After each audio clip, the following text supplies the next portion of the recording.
All right, I suppose starting with our lead-in here, it would be, well, Mr. Wesley Shantz. Welcome back, Mr. Wesley Shantz and Miss Sarah Miller. Glad to have you all here. Hi, good to be here. Good to be here. And I was just about to start saying this is where we would start with the lead-in, but we don't yet have our name. We've been going by Harry Potter Talk or Hagrid's Pockets or also all manner of interesting bits of alliteration thrown together. But as of now, as if we're like the infant in our infancy of our project, we don't even have a name yet. We're formless, unformed. Maybe we should have a different name every time. I like that. Yeah. Birdie bots like every flavor conversation. that would be awesome. That's pretty cool. And that's interesting because that kind of shows, I guess, how a natural category forms, right? That every time we converse with each other, we're different people and we're bringing different information and we're talking about different segments of the book. But we're also bringing along that which is past that we've shared together with the book. We have some common lodestone. It's like this ship of Theseus, I imagine. That even though the ship remains the same, no piece of it and no crew member is the same at the end as in the beginning. I wonder to what extent that expresses that we working through this book together are like fellow travelers in the night. And so I like the idea that every show in some way will be connected, but also episodic, its own sort of standalone, its own flavor, right? And I think that's kind of what makes the epic the king of poems, just to start like that, because it's made up of episodes that are sort of strung together, and that maybe that's what a good life is, and maybe that's what this series is, and maybe that's what we're all about to share together, like a box of divine birdie bots conversations. Let's just make sure this one doesn't taste like tripe or whatever. Sprouts. Maybe we'll have to decide at the end, and as our listenership grows, they can vote on what the flavor of our conversation was. It's like that was a little bitter. That one licorice. Like that one has a nice wood pine. Actually, there are a couple things we could do as well. I know, Sarah, you keep mentioning wonderful things we can do, like bring passages into this that we like, and in incantations. We can also integrate some work that we do on the Pottermore side as well, which is I found is a very fun site to look around. You can get a wand. You can be sorted. You can be sorted. You can show what your Patronus is. And so that might be a kind of a cool additional extra learning, tertiary learning to use while we're exploring this world. But I guess to get down to the world, we were going to talk about chapters 6 and 7 today, were we not? Yeah. Chapters 6 and 7, the journey from platform 9 3/4, and the sorting hat. Very good. And I got to say, Sarah, I really love the fact that I can hear you turn the pages on this medium. It adds, I think, the perfect element to what we're doing. Like, we're three teachers sitting in front of our books talking to each other. And that's I would add that sound in if we didn't have it natural. Love it. All right. So it looks like the second that Uncle Vernon finds out that Harry is going to this platform 9 3/4, which he knows not to exist, he all of a sudden gets this mischievous streak in him, this desire wickedly to help Harry get close to what I suppose he perceives is going to be a major failure and perhaps very, very, very mean-spirited trick on him. And so that seems to be what gives him the impetus to actually help Harry and take him down to London, even though he claims that he had prior business there as well. Oh, yeah. Does he have to go get the pigtail removed from Dudley? Yes. Yeah. They have to go to the hospital. And so I was wondering a little bit about that. What the mean spirit that motivates Uncle Vernon. What? I'm not exactly sure where to go with that. For some reason, I was very much fixated on it, but now I'm not. Uh, yeah, I mean, he's such an interesting character because all along he's been sort of like the motive force, right? Like he tries to board up the house when all the letters are coming in, and then he tries to take them off to the little hut on the rock on the ocean. And so this time he, drives Harry into the middle of London. So he's a kind of interesting mercurial figure here. Like your word psychopomp, right? I mean, he's a little bit of that. He's like a dark psychopomp. Yeah, and something interesting too about that is it's unclear to me exactly so what he thinks the outcome of this situation is going to be.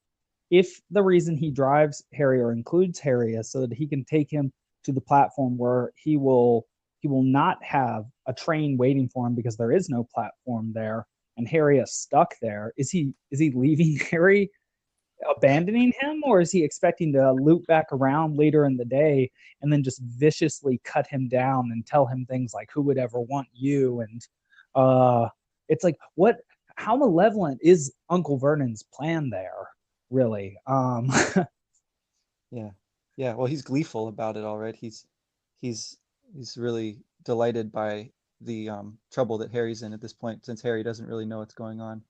And it's just, yeah, and it's just that interesting of the archetype of the negative or the evil father and how that might connect with Voldemort in some aspect. And if we start seeing parallels between the everyday mundane Muggle world and the great heavenly world of the Sorcerer, it's like, what can you do if your father figure who has control over your house and how you're treated hates you? What can you do beyond endure? Well, And, I think yeah. it's also like at the beginning of the chapter when he describes like that month between July 31st and August 31st. I think it's partially hate, but it's also fear. I mean, I don't know about you guys, but I mean, when I feel like I'm out of control of a situation, or over a person, and that control or that lack thereof, I suppose, is all the more visible. That person is winning, so to speak. I can understand the movement towards nastiness or malice. I mean, that's like, it's like your last weapon of cutting down this thing that you fear, or this thing, and often what we fear is what we can't control and can't understand. I guess I can understand why he goes from, they go from ignoring him out of fear to kind of growing increasingly nasty and malicious, because it to me, it stems from it's like the last resort.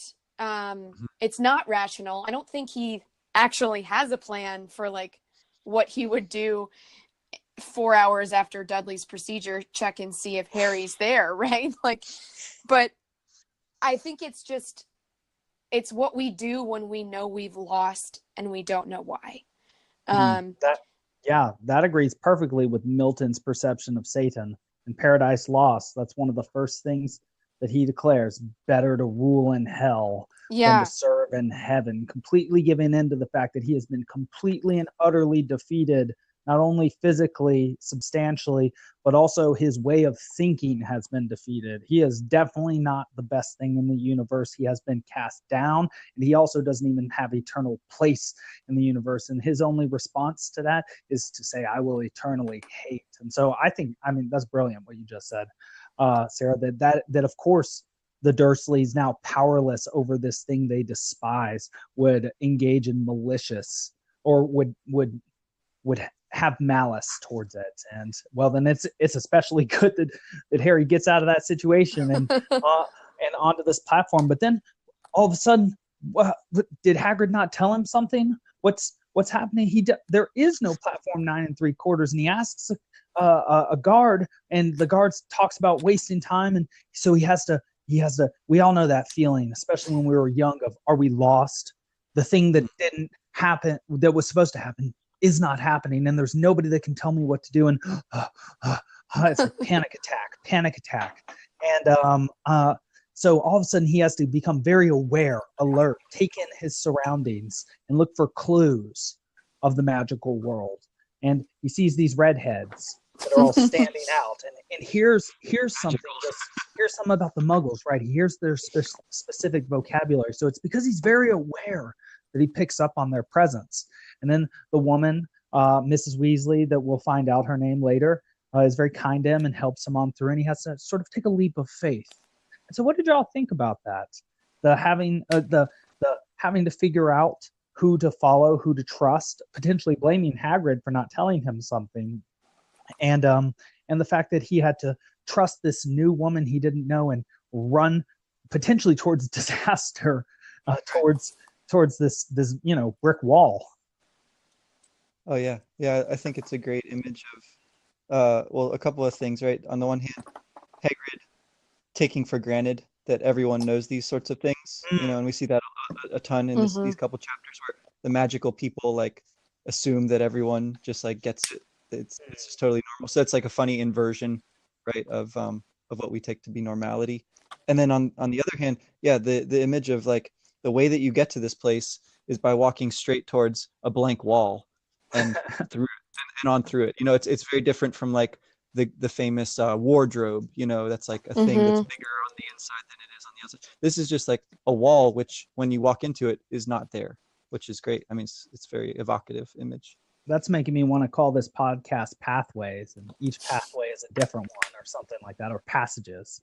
Ooh, passages would get that double entendre too.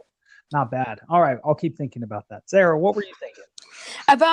So I mean, I think you said what I was thinking, Alex, as I was reading, is that that this seems to be an interesting like matter of faith for him.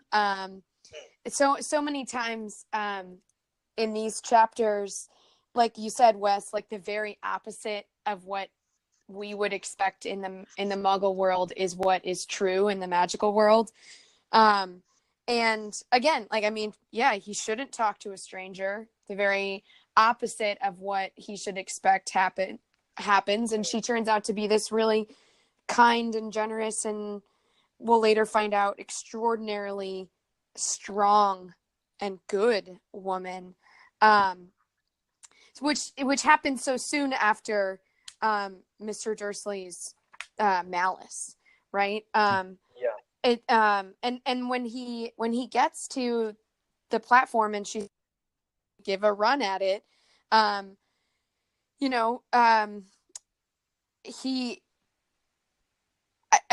was just struck by how kids are just so much more willing to try something that sounds crazy, something like, you know what I mean, like run at that wall, and I think it just, the matter of faith element to it seemed really interesting, though he did watch other people do it beforehand, right? So it's not like it's pure faith. He watched Fred and George run at the pillar. He watched Percy do the same thing. So it wasn't as though he had no evidence that it might work, but he still isn't quite certain. He didn't see the magic of it. Each time it was obscured. So He saw the evidence of it. So he was sort of like a martyr. He's seen martyrs before, but he doesn't see, like, I don't know, the transubstantiation or the miracle itself. He's like Adam not seeing the rib, or Odysseus on the Phaeacian ship. So you're right. Yeah. So there is an element of mimicry there, but at a run, that's the gnarly part to me. He has to take a run at it because he needs to go unnoticed by the Muggles. And that really, it just strikes me that that's the appropriate parenting relationship of, say, a mother to a young boy, that of encouragement to go out into the world and to do that which is potentially dangerous, which you don't understand, that you have to interact with the world in order to learn. And I like that that's the first lesson of Hogwarts. I will also say that my cover is different from yours, and that is that's the image on the British cover. They have Mm. the Hogwarts Express and platform 9 3/4. And right next to it, kind of to the right in the back, is what looks like an Amtrak train, but is real. It's a Muggle world train right next to this kind of Thomas the Tank Engine looking beautiful red Hogwarts Express. And in the back, you can see the windows and the pillars of King's Cross. So the cover really nicely illustrates the two worlds that he has to straddle or navigate in between, which we see a lot of in these 2 chapters. Again, how he's sort of like, I feel like he has to run at a lot of pillars in these 2 chapters. To what you pointed out earlier, Wes, where he, like, everybody assumes that he knows a lot of things, and so in order to not like lose rank or lose face, he kind of has to like run into this world and, you know, like learn really quick who all of the wizards are by eating as many chocolate frogs as he possibly can. Like, and that that he has to go at a bit of a run, I think, through a lot of things, because he's so behind, at least culturally behind, compared to a lot of these people or these other students, so to speak. Yeah. And it seems to show where the real magic is at, is a potential to adapt to the situation rather than to just accept dead, inert tradition. That's like kind of what going at a run is. You're maximizing as much potential as possible, but you're also in a dangerous, fast-moving situation. And so adaptation goes fast. But Wes, I think I cut you off. What were you saying? I was just going to pick up on the other people that he meets, you know, in these chapters. We're introduced to a lot of important characters, and his first introduction to Dumbledore is great because it's on the picture from the Chocolate Frog. And along with that, you know, then he gets to see him in person and hear his well chosen address. His words. We have to talk about that. Okay. Yeah. At some point. We don't have to talk about it now. I had to look up oddment. But okay, so talking about, I think it was the third word. But I wanted to mention something that I had never noticed before reading these books several times, which is that the people who first introduce Ron to Harry are Fred and George. They, the tricksters, are the first ones to figure out who Harry is, because they're the most likely and the most willing to go beyond social conventions, which they will show quite a bit. And I really love them as figures throughout the story, and they seem to be like sort of the positive element of what Peeves is, who we meet later on. Peeves is like this mean-spirited, bully-like comedian or trickster figure, whereas Fred and George seem to often fight for justice, and they certainly will against Dolores Umbridge. But they're the ones who first bring Ron to meet Harry, and I just remember thinking, even though they might seem like funny, slightly bullying sort of brothers, they definitely have Ron's best interests out for him, because Ron comes from, though on the one hand a very poor family, on the other hand an extremely successful family, right? One of his brothers works for Gringotts. One works as like a dragon like tamer or scientist or something. One was head boy, one was a Quidditch captain, one is now a prefect. 2 are very smart and everybody loves them. It's like Ron comes from a family that has everything that matters, and he seems to be feeling the weight of that on his shoulders. So he and Harry both have this tremendous weight of tradition on their shoulders, things that they couldn't really control. Like Ron, the gifts of and the achievements of his brothers, and Harry, the thing he did as a baby that we'll find out wasn't even really due to him in the final analysis. And I just thought that was so interesting that they were looking out for Ron like that. They're like, here's the most famous person of all time. Go sit with him. Be his friend. Yeah. Well, and then the way that Hermione's introduced is great too, because she's helping out Neville look for his toad. You know? So in a way, she's kind of led to meet Harry as well. And she's like, and she pops back in from time to time. And she's like, oh, so they're talking up and down the train. Like, is this Harry Potter?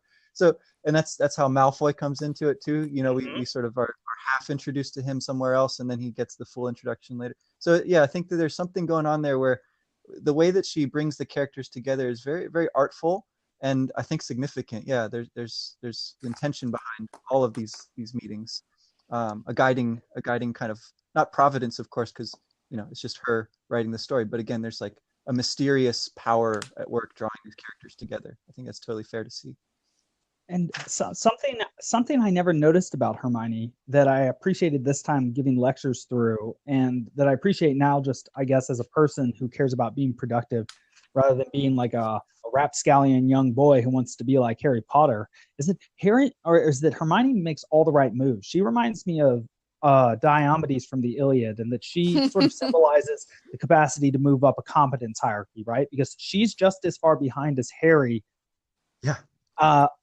But she doesn't have that wealth of wizarding capital at her back, right? Either the love of those whom were saved by Harry and his family's actions, or the actual money itself.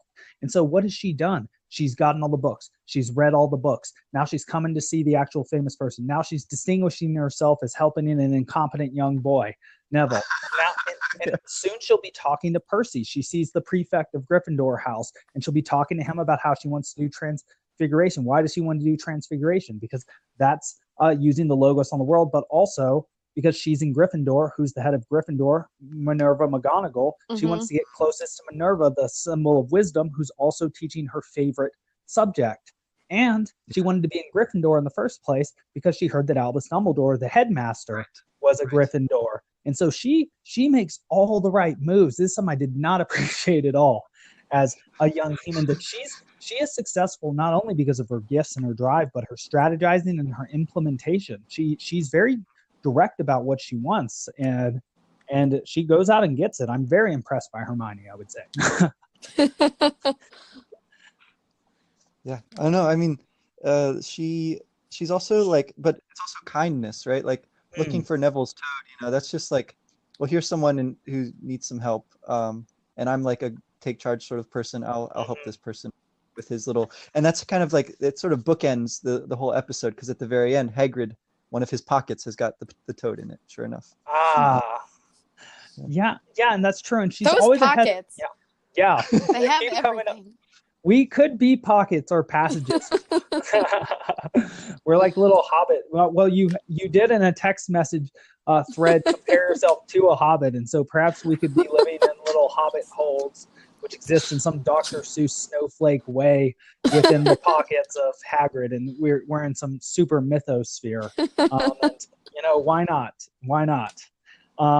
Okay, so so we do meet Draco for the first time, and we get several snake elements there. We get not only Draco, but we soon learn about the Slytherins, and the very first password of the Gryffindors is Caput Draconis, which I actually had a dream about last night, which we talked about at some point, or save for a less crazy episode. But what y'all think about that introduction already, with his crab and his goyle next to him, telling us about some wizarding folk being better than others, and we best not hang out with some people lest the smell rub off on us. Paraphrase.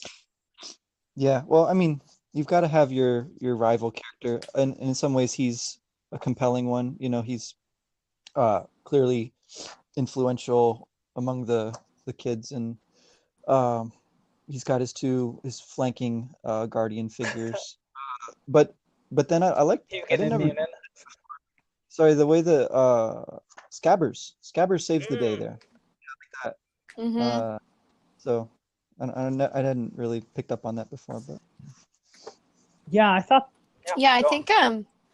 Oh no, I was just gonna say that we've talked about how names are super meaningful here, and I know that Draco is a constellation. I have to confess, I did a little research as to what Caput Draconis was, and apparently that's also a star in the Draco constellation, or it's somehow tied to the word Draco. But Malfoy to me is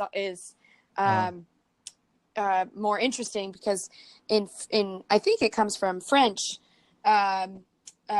which means like bad faith or lacking in faith. Hey, Sarah, let's pause. Sorry. The recording is doing something funny. I'm going to let it process, Oh. and then I'm going to call y'all back, because I think what happens is that when it goes long, it starts to lose bandwidth. So if I call back, I think the issue will just resolve itself, and then we'll just have 2 segments. Okay. And because Can you still hear me? I can at this moment, but you started to go out like last time. So my working hypothesis has been that if we just go too long, then that happens. So I think we can just turn it into 2 segments and we'll be fine. And we'll just lead with Caput Draconis, because that's great stuff. All right. Okay. No. Sorry. No, that's it. We'll be right back.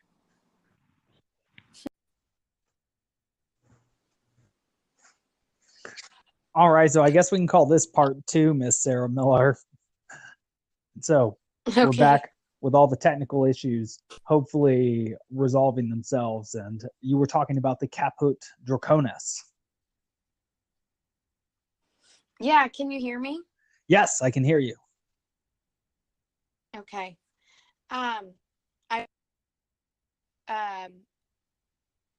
Should I start with the first time when I made that comment? It's still sort of happening. I can't believe this. This is weird. And Wes isn't here yet either. It looks like on my phone that I'm there twice. How's that possible? I don't know. Let me look. Can you kick one of me out?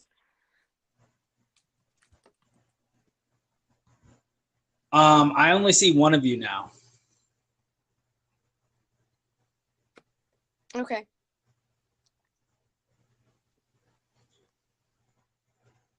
But I don't see Wes. Wes? But Wes is the one person I don't see here yet. Oh, Wes is blaming Anchor. Oh, here he comes. Hey, Wes. Ahoy. Ahoy. All right. So, wow, technology. Again, the metaphor of Ron's wand after it breaks in the second movie, The Chamber of Secrets. That seems to be us at times. But we're going to get this information about the Caput Draconis, because, you put the research in, Miss Sarah Miller, and just like Hermione would get her stage, so should you. I feel like it's not a point that's worth this effort. Absolutely is. Can you hear me? So anyway, Caput Draconis means dragon's head. It is the chief star in the constellation of Draco. I think it's interesting that it's the password for the Gryffindor common room, and not obviously the one where Draco Malfoy most obviously belongs. The sorting hat sits on his head for half a second. And on top of that, his last name is interesting to me, because it in French it means bad faith, and just the way that he interacts with other people, and the way that he interacts even with the people he seems to call friend, though obviously their friendship is one of rank and hierarchy and not equality. He doesn't really seem like the kind of person who really keeps friends or real friends. It reminded me of the quote in the Sorting Hat song where kids are described as, "You'll make your real friends. Those cunning folk use any means to achieve their ends." And I think it's interesting that friends become a means to another goal, as opposed to the goal in and of themselves. For Slytherin kids, and if someone is named Malfoy or bad faith or lacking fidelity, it just seems like that seems extraordinarily apt for him and the father of it that we'll later meet.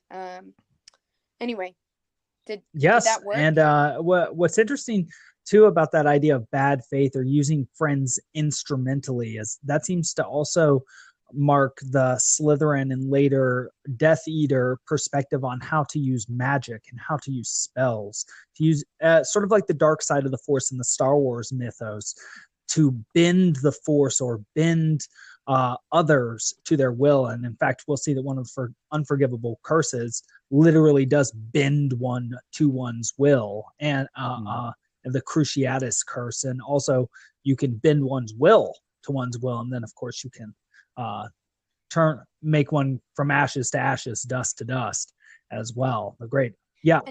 And it all sort of reminded me, like, I thought it was interesting that Caput Draconis, once I realized it was in the constellation Draco, should be the password for the Gryffindor common room. Which, just because when Harry wears the Sorting Hat in Chapter 7, the Sorting Hat says that he could do well in Slytherin.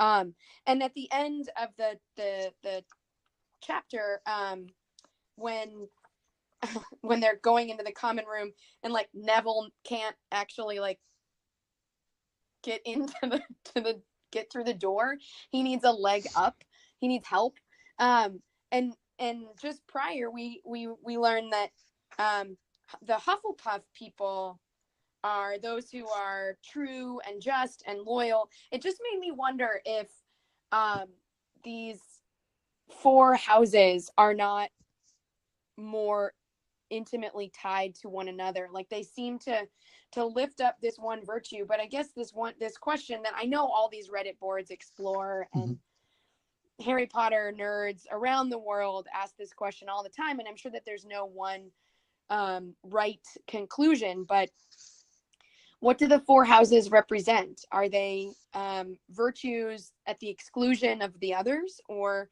are they places that identify your most defining quality, or the quality that governs all of the other qualities of yours? It really seems to me that, like, I don't know, that having this password for a house that it doesn't seem to be related to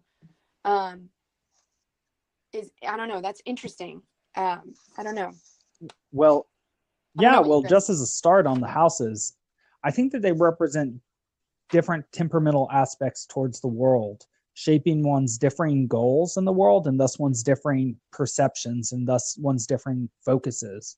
And so it's as if each one of the houses is a different lens through which one can view one's experience of going to Hogwarts, and was one's as a microcosm of one's experience in life. And so, and it's not so much that the houses are all encapsulating of personality, but that they seem to resonate around the particular qualities represented by words that the Sorting Hat speaks, that is what draws the people together, and thus those are the attributes or virtues or feelings which resonate most in that space, and that one comes to embody those qualities most precisely because one is in the presence of them most. So one is, as Hufflepuff, Neville could easily be Hufflepuff or Gryffindor, but what it seems that he needs is courage. He needs to learn to rise up, because innately, and we find out, he comes from a brave and noble family, but he's not yet, even though he appears sort of like someone who might need to be trusting and loyal, because he certainly has to rely on Hermione before he knows her well, and sometimes loyalty can be bred from lack of confidence. Imagine a child with a parent at first. That the house is going to bring out the quality in you that you most want to embody. And you have to make a choice at the beginning what you want to be, if you want to be something. And so even though they don't represent a human as fully as they can, they represent the element, I think, that a human most wants to embody. Wisdom with Ravenclaw, ambition or power or capacity to acquire power for Slytherin, bravery or courage with Gryffindor, and Hufflepuff, it seems like loyalty or trustworthiness, or their diligence. Their diligence in the name of doing something good. Yeah, because the Sorting Hat takes a long time with Neville as well, and with a few others. And I sort of wondered, what would be Neville's alternative? Do you think it'd be Hufflepuff, or, we know who Harry's alternative, or what Harry's alternative is, and There are, I think it's Seamus Finnegan. There's an alternate. There's a whole minute before the Sorting Hat declares him a Gryffindor. And I always find it interesting. Like, do you get placed in this house because it's what you need? Like Neville needs courage, or Hermione needs opportunity for adventure to temper her prove herself obsession with being right. Or is it that's where you're most naturally going to excel?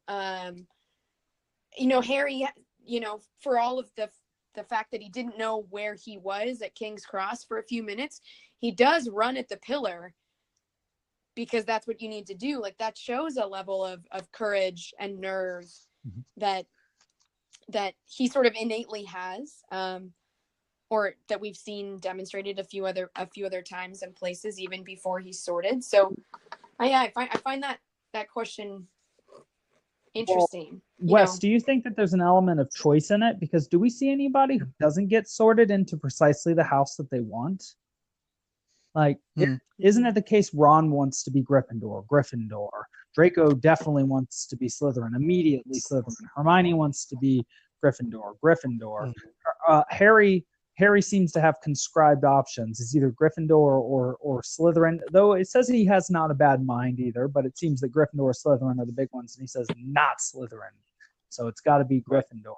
And, well, it's called the Sorting Hat, and I know to sort means to sort things into categories, but also it means to sort things out. It's an idea of thinking. The last line in its song is, it's a thinking cap. And so I wondered if it was, like, say, a symbol of the archetype of the self, or the thinking one does in order to plan the future one wishes to have. So it's like it represents the thinking of one's future self that would be necessary in order to bring about the existence of that future self, suggesting that Harry, rather than being the next Voldemort, wants to be something like the next Dumbledore or something like that. Mm-hmm. Yeah, no, I agree that its song is really interesting. It sort of lays out for everyone, no matter what their background, they get a shot here at understanding what's going on, at least in a small way, because it describes each of the houses and what's about to happen. And so, yeah, they each sort of step up to it in a certain amount of terror, but it seems to be not directed at the fact that like we were talking about much at the beginning with Vernon, right? Not terror in the sense of spite at something they can't control, but a sort of like holy awe and dread of like what is going to be like determined about them in this moment. And so I find the initiation element of it really important, and the fact that each of the houses is equally overjoyed when someone is placed into their house, right? They're all a sort of family, and so in that sense they're all exactly the same.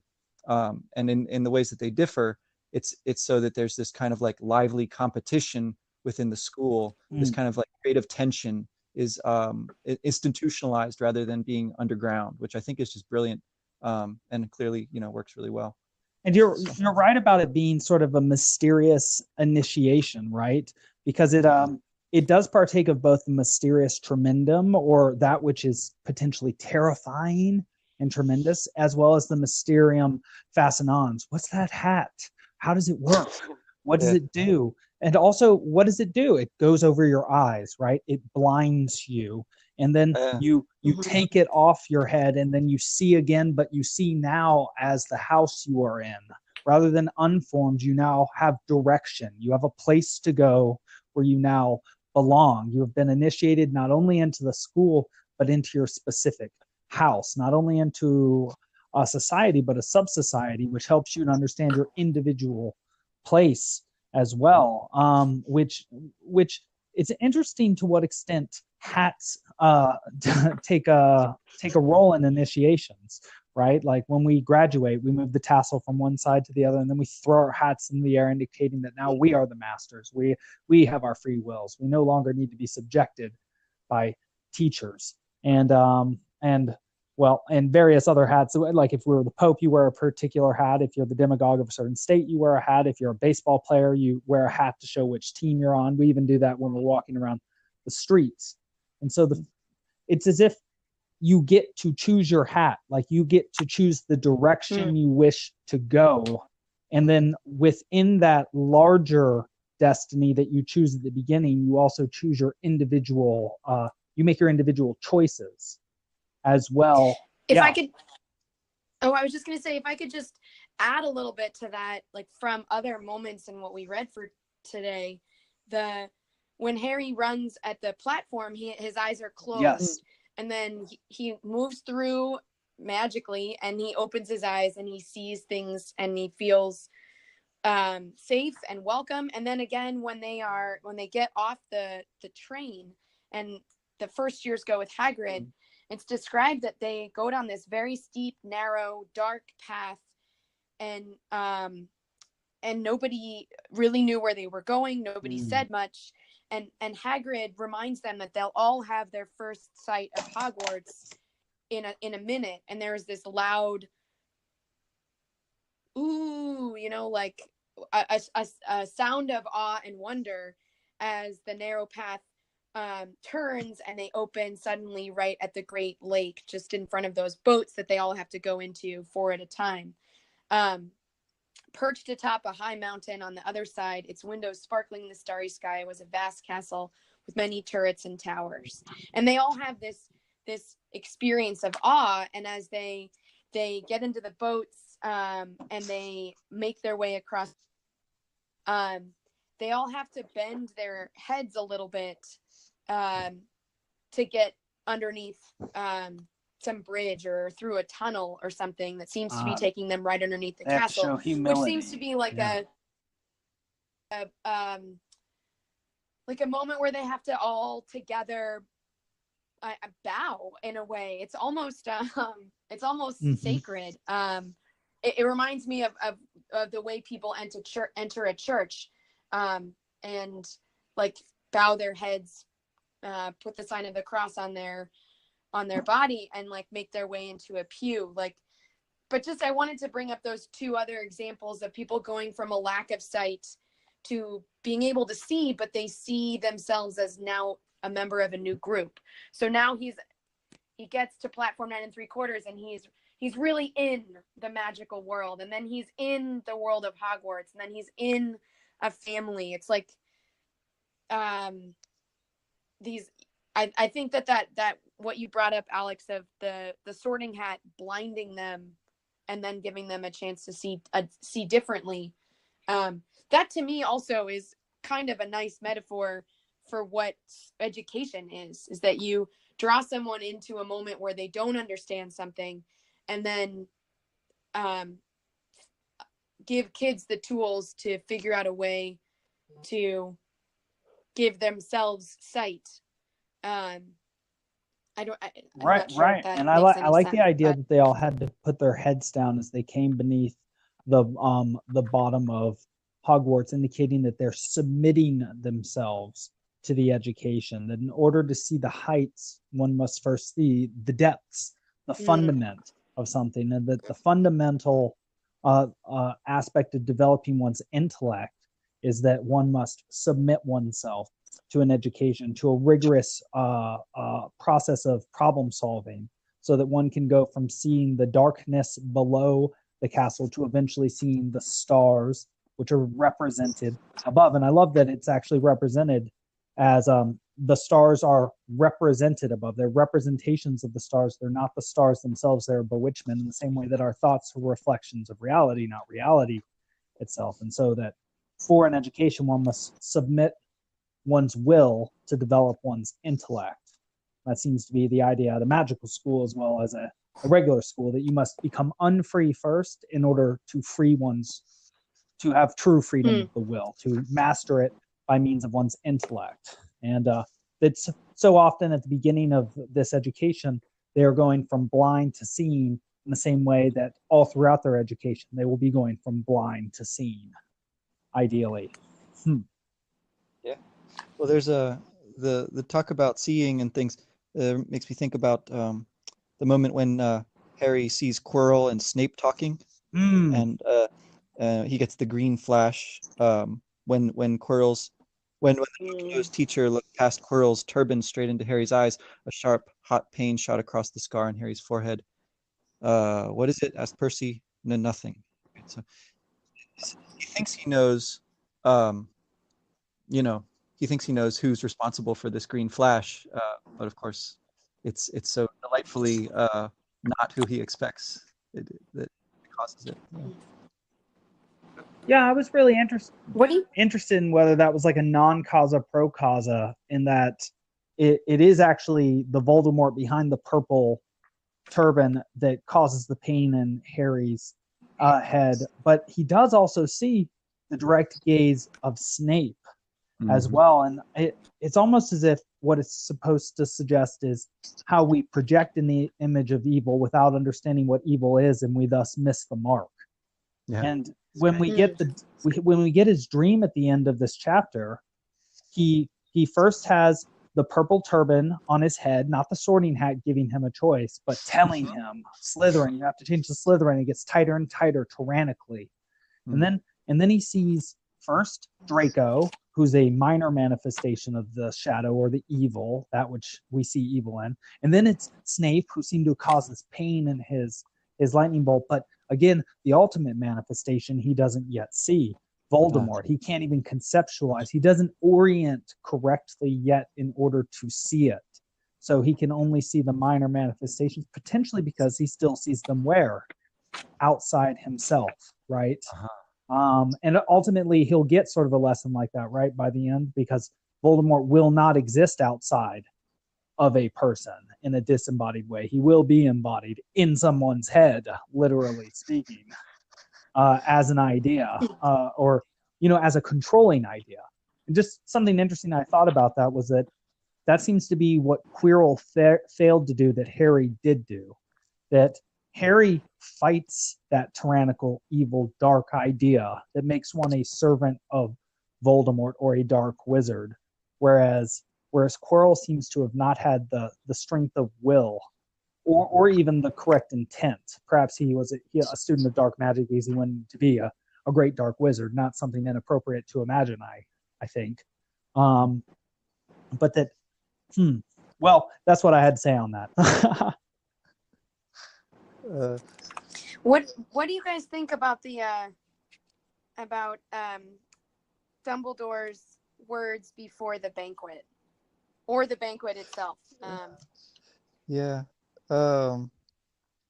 Dumbledore's words, I wanted to look at that. Like nitwit, blubber, oddment. Thank you. Everybody clapped and cheered. Yeah, so it's funny because he does have some more like actual things to tell them, but he does that after the banquet, right? After the food.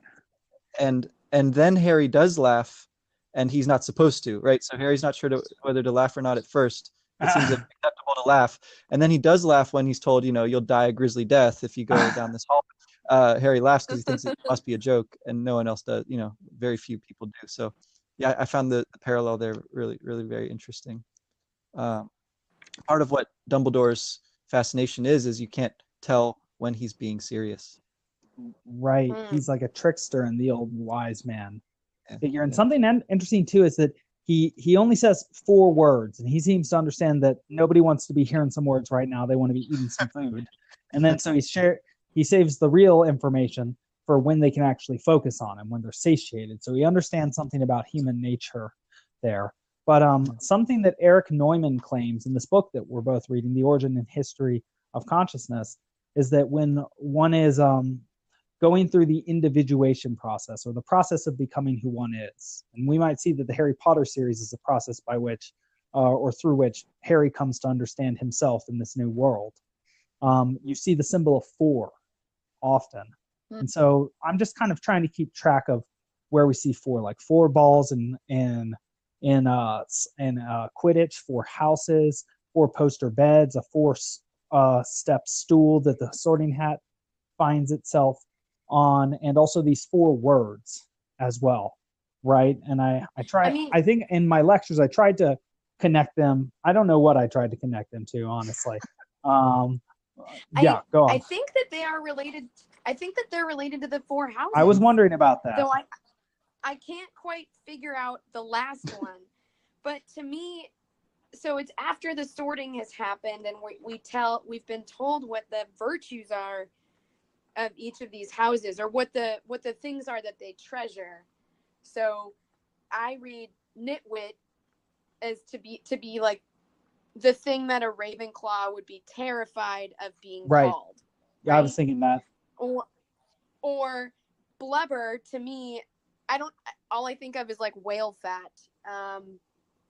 But maybe it's the word for somebody who like shakes, who's cowardly. Someone's blubbering when they're crying, or just blubbering when they're Yeah, saying nonsense. blubbering in fear, which I know we will later see characters do, but isn't that something that a Gryffindor would be terrified of being called? And I don't know about oddment and tweak. I know oddment is something from like sewing. It's like leftovers. Somebody who doesn't conform. I don't know, like leftovers. Maybe that's something Slytherin would be afraid of being called. I can't quite figure it out. But it seems to me like those are the what each house maybe would see as the other, right? Or the thing that's not them, or the thing that they never want to be. And maybe it's what I mean, it's hard to think about it just purely from Harry's perspective, because we saw his pre-Hogwarts life in a way we this, but you know what, at the beginning of term, what would a headmaster say to students if not words of welcome? So is this what these kids would all be in another school that doesn't understand their magicness, and that Hogwarts is a place where the nitwits, the blubberers, the oddments, and the tweaky kids. Maybe it's also just a statement of the faith that the students have in him as a headmaster as well, that he can say something that sounds like perfect nonsense and they have faith that it has deep and profound meaning. Because I mean, that's something that Harry says to Percy. He says, "Is he quite mad?" And Percy says, "Mad? He's the greatest wizard in the world." And yes, also he's mad. Pass the potatoes, please. and so the idea seems to be that it's like, it doesn't even so much matter what the words are that Dumbledore says, so much does he command respect by virtue of being the most powerful wizard and the most benevolent wizard. It's like his actions and his place in the world built on them speak for themselves. So he no longer needs to even make sense, because his deeds and his magnificence are so manifest in the world that he doesn't need to add to it through any finer of speech, though he does direct us appropriately after the food. He tells us where to stay away from, and he seems to have a masterful understanding of what happens in his castle, right? Because he gives a look at the Fred and George. Sorry, I wanted to call them Dursleys, but Weasleys. And so it's as if, and that's so interesting too, because we meet Peeves the Poltergeist, and so these are troublemakers, and yet this Dumbledore figure allows for the troublemakers. He seems to understand that each of them has their place, like we've been talking about in this conversation so far. One thing I did want to mention, though, that I thought was sad foreshadowing is when the school song is sung and each person picks their own tune and even their own duration, showing a connection between the individual and society, is the Weasleys are singing a funeral dirge. Oh. Yes, and I thought that was rather sad, but also rather clever.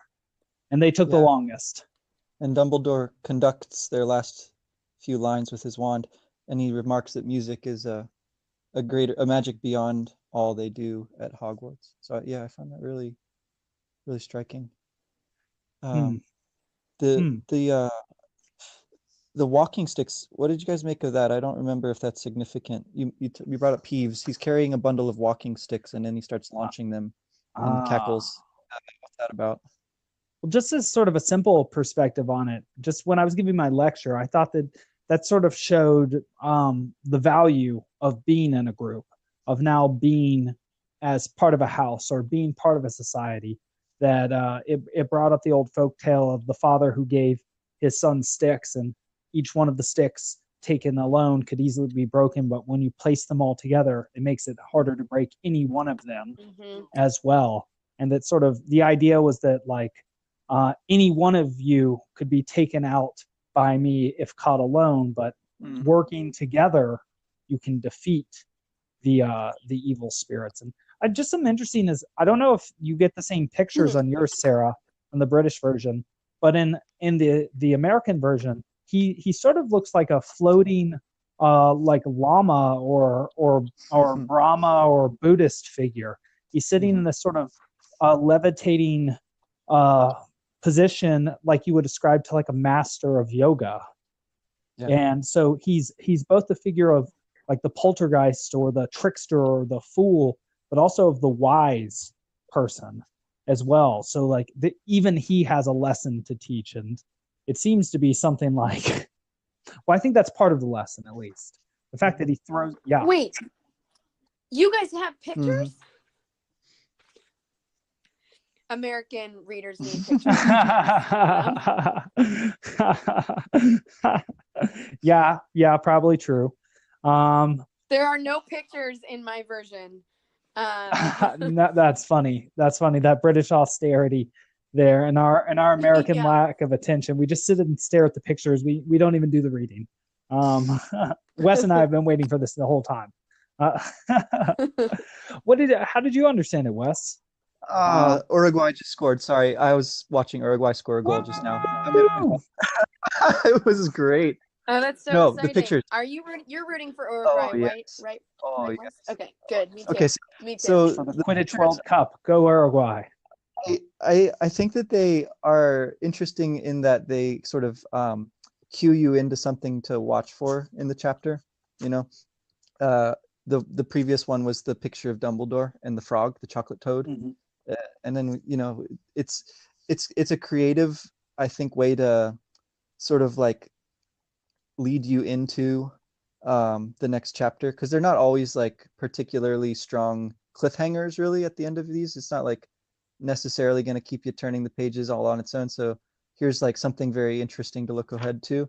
But yeah, I agree that the representation of Peeves is not it doesn't like scream ghost right away. Once you know who he is, you can sort of recognize him, but without the context, he does look more like some kind of nefarious little magical person, of like some little leprechaun type of guy.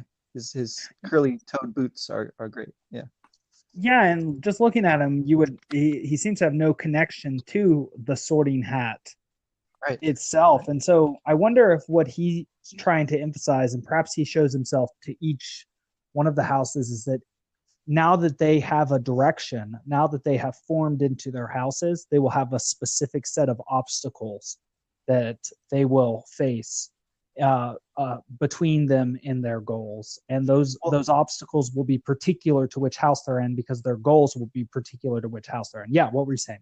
The one interesting thing, kind of like the Caput Draconis password, it's the Bloody Baron who can keep Peeves in order. He points that out right away. Like, so if you ever get cornered by Peeves, like just call on the Baron, and he's of course the ghost of the Slytherin house. So I found that really interesting.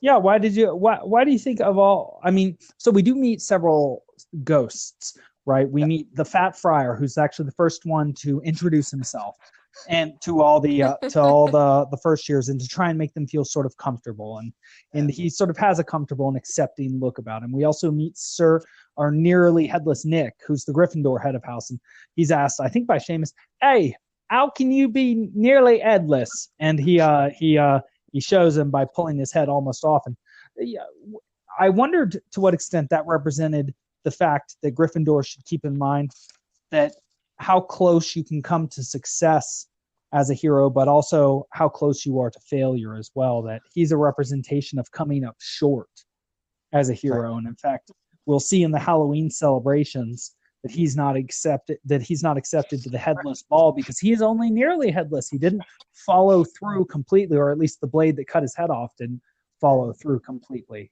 And that the path to being a hero is a treacherous one. Was sort of he did not, because he's not a successful figure in many ways.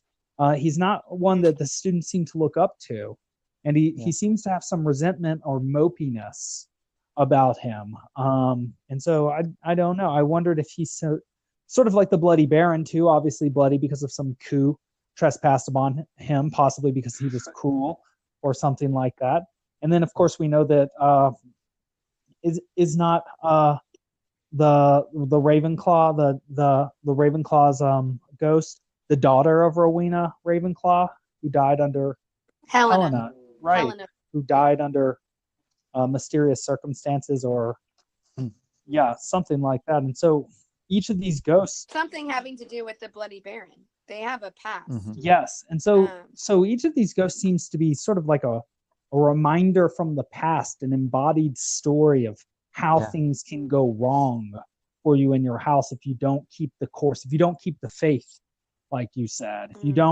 If you don't believe that how things have gone in the past will go for you, even if you act in the same way, boom, you'll find yourself the same. And I think even when we meet Moaning Myrtle, she is perhaps a major embodiment of that mistakes can even come earlier, and or terrible things can happen even when you're young. I don't know. Well, we'll have to get there. We'll have to get there. I mean, this is a little more silly, but what house do you guys think you'd be in? Well, Wes, why don't you start that one off, buddy? I think I've voted for Hufflepuff for myself. Why would you say Hufflepuff? I mean, I suppose I could say a couple words in support of that. Yeah. Well, I just feel like they get so little respect in the course of the story. They seem like the humblest of the houses in most regards. And I like the idea of diligence and loyalty and kindness being kind of that's how I at least hope that my basic nature really is. So I think what's interesting about that too is that the Hufflepuffs and the Slytherin sort of occupy the same space, because just as badgers, which is the image of a Hufflepuff, burrow underground, so do snakes.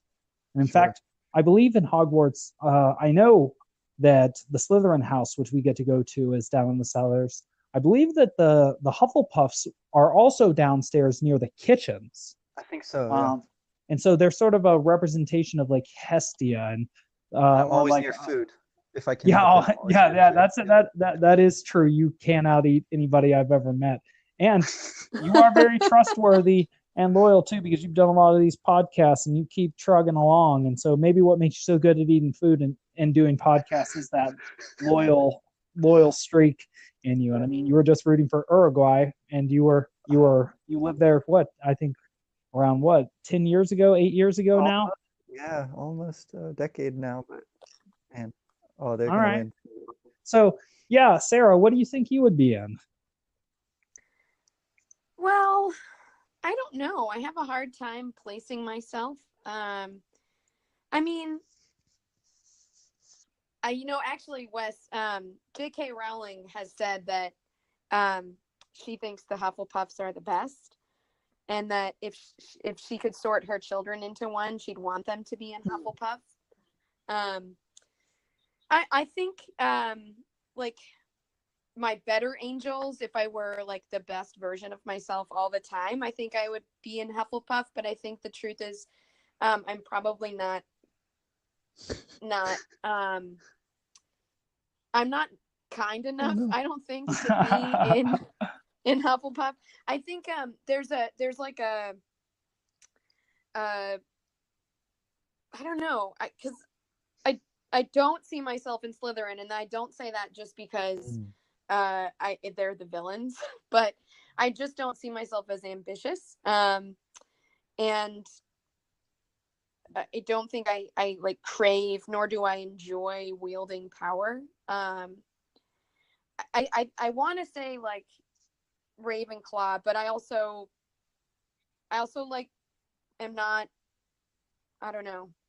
I don't consider that like wisdom as a primary pursuit. Like to your point earlier, Alex, if we boil it down to 4 things: wisdom, power, courage, and maybe loyalty, or I would go with like kindness or generosity.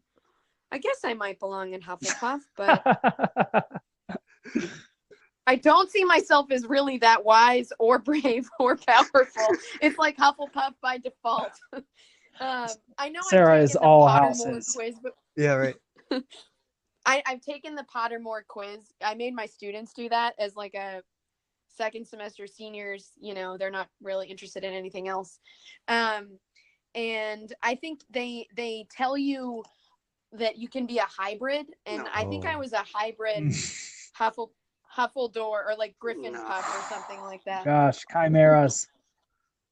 Yeah. It's like we were... But I don't know. What do you think, Alex? What do you think? Well, it sounds like you were sort of hovering around being a Gryffindor, but you wish you had the heart to be a Hufflepuff. And so if I were like your sorting hat, I'd be like, yeah, it's probably a Gryffindor. Or something like that. But I don't know. With me, it's interesting because I feel like I've been accused of being Slytherin before. But I think there's a fine, and I've had to think about this quite a bit at this point now.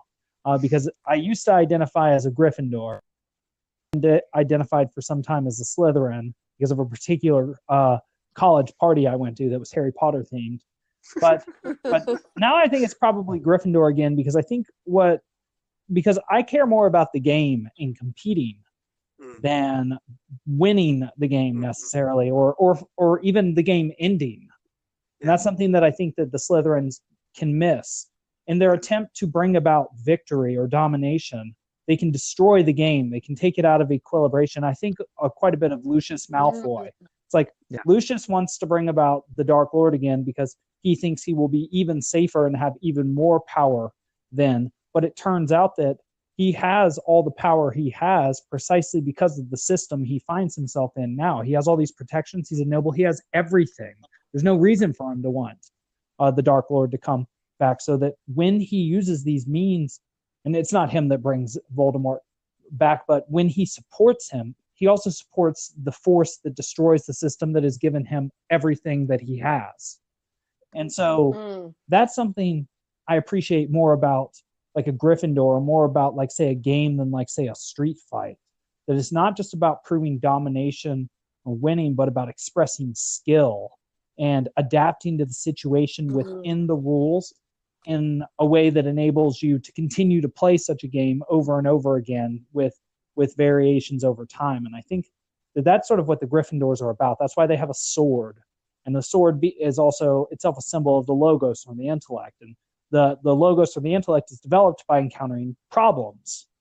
And so they strike me as the most sporting or adventurous of the... They definitely are characterized as the most athletic. Yeah. But also sporting. Whereas, I see Hufflepuffs as being able to create a tremendous atmosphere. Like, you want to go to a Hufflepuff's home because they're going to have warm cookies and soft things to sit on. And they're going to ask you questions about yourself that you're going to want to answer because it's going to make you feel good. And the Slytherin's going to have nice things, but you're not necessarily going to be able to trust their integrity or whether they have good faith with you, or Malfoy, as you were teaching us. And then I often encountered this because I grew up going to magnet schools and was in honors programs, and like you too, have a master's degree and teach. I value wisdom tremendously, but as it's applied in the world in an embodied way.